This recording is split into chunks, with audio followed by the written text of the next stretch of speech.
তুই কিছুই করতে পারবি না।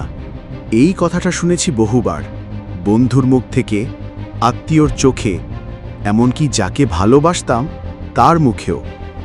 হ্যাঁ, তখন আমি কিছুই ছিলাম না, কিন্তু আজ একটা সময় ছিল, দিন শুরু হতো এক কাপ চা আর অস্পষ্ট একটা স্বপ্ন নিয়ে।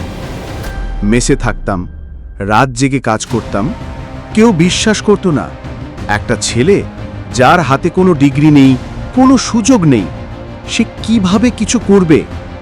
খালি পকেট, কিন্তু চোখে আগুন ছিল। বন্ধুরা বাইরে ঘুরতে যেত, আমি ভিডিও এডিট করতাম।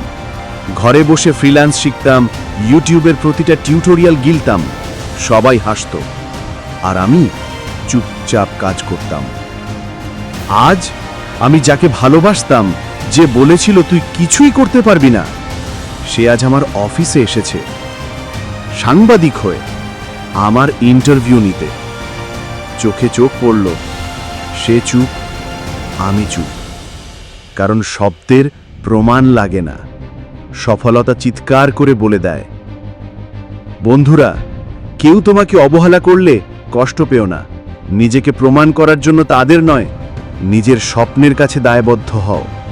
একদিন তুমি হবে গল্পের হিরো, তুমি একজন স্বপ্নযোদ্ধা।